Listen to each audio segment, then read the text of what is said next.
Every year, the first night of Yeshiva, we come to the Kotel, and really this place, Kotel Maravi, Harabayis, the Makom HaMikdash, really represents all of the dreams of Klal Yisrael. The yearnings, the dreams, the desires, the hopes. And indeed, one of the reasons that it's also a place of Avelus is because we all understand as we come to this place that all these dreams, the yearnings, and the hopes are still unrealized. But it's a place of dreams. It's a place of looking to the future, looking ahead.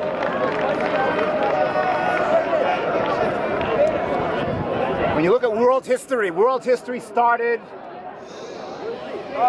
200 feet behind where you're standing is where world history started.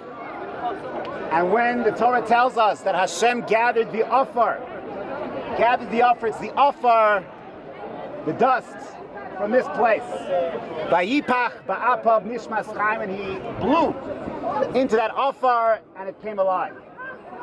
And then subsequently, Avram Avinu, when it came time for him to metakein Tfilas Shachris, it was here.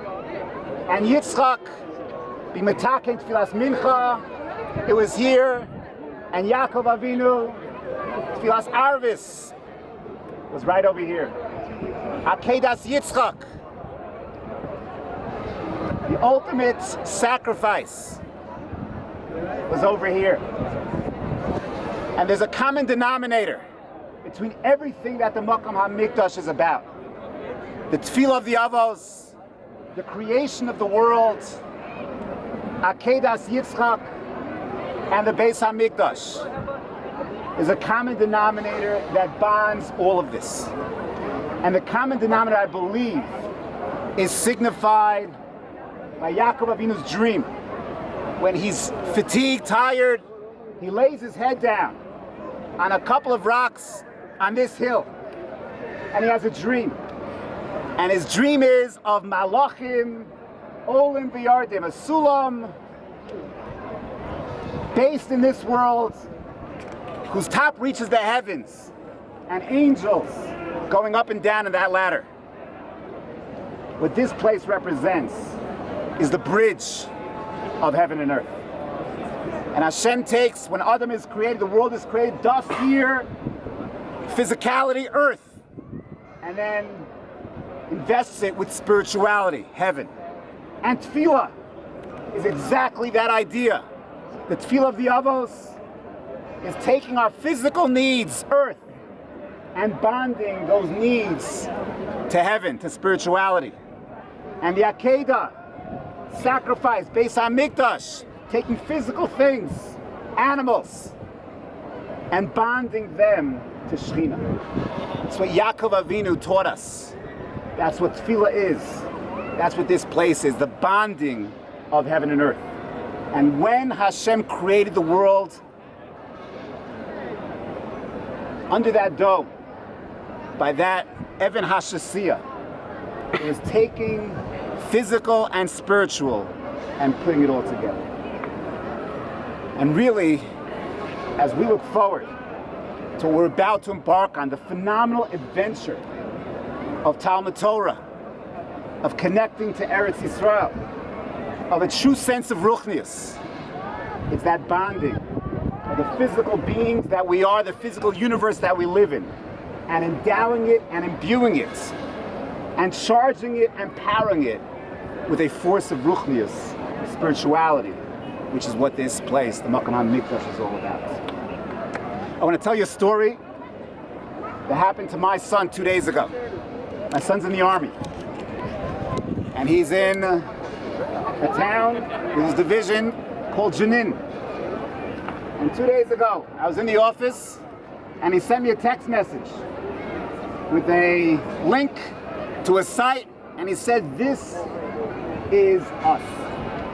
And he describes, the article that he linked me to describes, at 3 in the morning, 2 nights ago, my son and his 50 friends in his unit were going into Jenin to arrest, at 3 a.m., a terrorist. And riots started to ensue on the other side, and shots were fired. And what do they call those bottles? Those were thrown, and rocks were thrown, firing back and forth. One Palestinian was killed, 2 of our soldiers were injured. And my son says, this is us, this was us. I asked him, are you okay? Are you nervous? Is everything okay? He says, everything is fine. We often, all too often, I speak about myself primarily, we take what we have sometimes too much for granted. And to realize that the yearnings, the dreams of 2,000 years of Jewish history, of your grandparents, your great-grandparents, all the way back to the Churban Bayis Sheni, this is what we've been dreaming about. And the privilege that you all have, every single one of you, that I have to live in this glorious country, and that you have to Be'ez Hashem also live here, but at least live here for a year, and to study Torah here, and to build yourself here, is a privilege, a zchus, that you can't take for granted. And when I read that article, and my son told me about his story, it reminded me, caused me to pinch myself. Don't take anything for granted. This year is something that is nothing other than the most phenomenal opportunity to enable you to bring spirituality, to turn yourself into that mikdash, that guf that is imbued and endowed with a tremendous sense of ruchnis. And it's hard. I'm not going to tell you it's going to be easy. It's hard. But I will tell you the following. And that when the Torah, the Gemara Pesachim tells us that the Makom HaMikdash was described by Avram as a Har HaMoriah. And by Yitzchak, by Yetze Yitzchak Lasuach Basadeh, it was a field. And the Gemara says we don't call this place, this Har, we don't call it a Har, and we don't call it a Sadeh. We call it by how Yaakov Avinu called it. And he called it a bayis. He called it Beit Kel. A har is sometimes very difficult to scale. To reach the zenith, to get to the top of the mountain, is only for the select few. Not everyone is an Avram Avinu who can scale that mountain. A sadeh reminds us of a field, a farmer toiling day in, day out. Tremendous sense of gvura, hard work. Maybe that's only for the Yitzchak Avinus.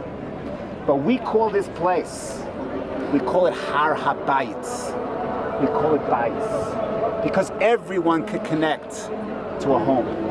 The place that is most them. The place that they're most comfortable in. The place they go back to, they retreat to after a hard day's work. After a hard day in the Beis Medrash, Bayis is what this place is all about. The place that is your essence. And as we go ahead and Be'ez Hashem, in a moment, we'll sing the slow song as we walk down, as we march down. And we'll daven Mariv, our first Mariv of the year. I give you all a tremendous bracha. Your dreams for this year should be realized. You should go ahead and be invested in accomplishing and becoming everything you want to become. Tap into the ruchnius, the shechina, that is represented by every molecule of Eretz Yisrael, by the Makom HaMikdash, by your Beis Medrash, and Be'ez Hashem will be zocher to have a phenomenal year of growth, in learning, in friendship, in building, and Be'ez Hashem, that sound that you hear, the Goyim also understand the uniqueness of this place. Will be zocher Me'er V'Yameinu to herald from the hills of Mevaseret, Mashiach Tzidkenu.